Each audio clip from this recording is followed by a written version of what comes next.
Next up, let's start taking a look at some powers of the secant and the tangent functions.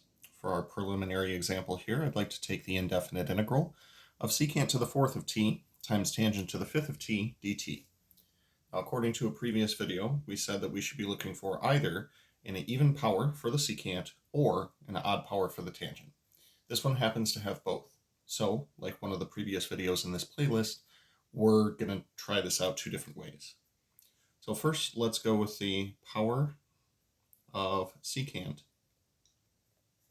is even. Now, if the power of the secant is even, the substitution that we're going to use is u equals the other trigonometric function, so tangent of t in this case.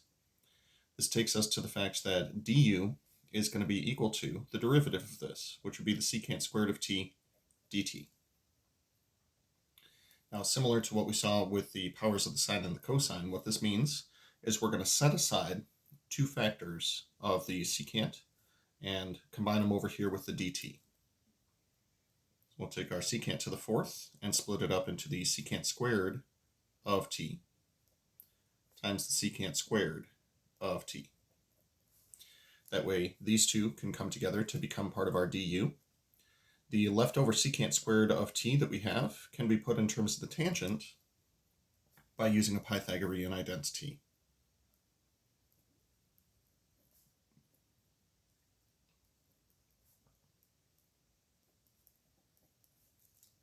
Once we apply a Pythagorean identity to the secant squared of t, we get the tangent squared of t plus 1, quantity, times tangent to the fifth of t times secant squared of t dt. This allows us to make our proper substitution, and we'll put this thing in terms of u. So inside the parentheses, that'll become u squared plus 1. Tangent to the fifth of t will become u raised to the fifth power, and secant squared of t dt will become du. Algebraically, we're looking at simply a polynomial in terms of u. We can evaluate this integral by distributing the u to the fifth, call this u to the seventh plus u to the fifth du, and finding the antiderivative with respect to u. This will be 1/8 u to the eighth power plus 1/6 u to the sixth power, and because our integral is now done, we can tag on our plus c. Substituting back, u is equal to the tangent of t, so this will be 1/8 times tangent to the eighth of t plus 1/6 tangent to the sixth of t plus a constant. This is a valid antiderivative of the original function. However, as I pointed out just a moment ago, we also have an odd power of the tangent, so we can potentially do this another way. This is the way.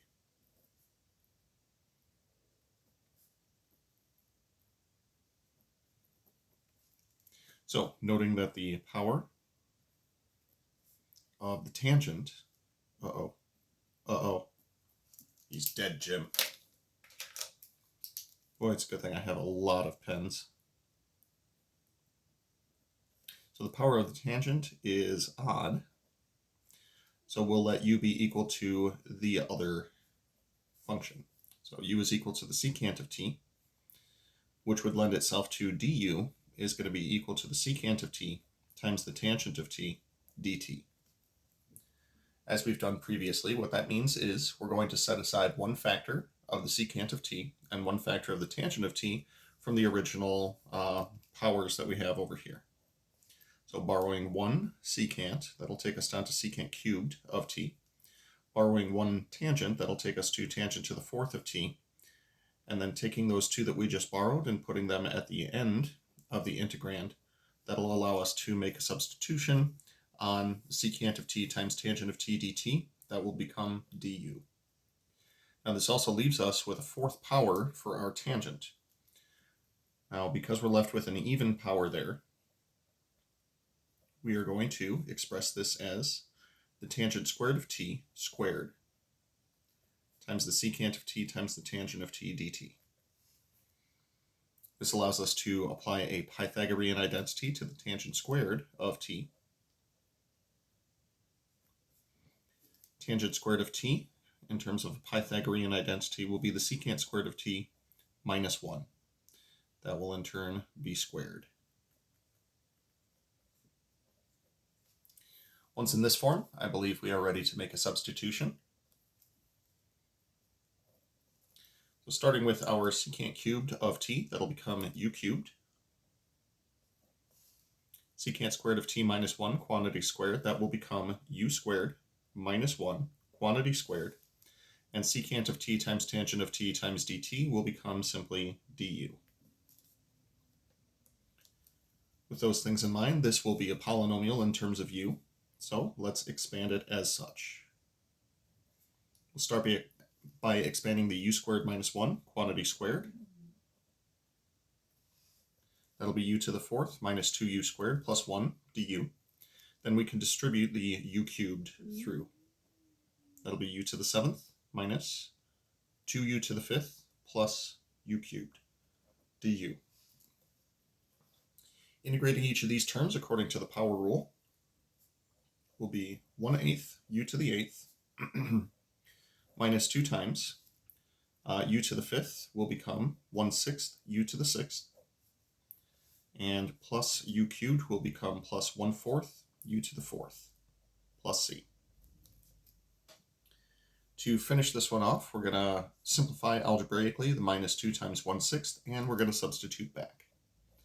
This will be 1/8 times u to the 8th. U is equal to the secant of t, so that'll be secant to the 8th of t, minus 1/3 secant to the 6th of t, plus 1/4 secant to the 4th of t, plus c.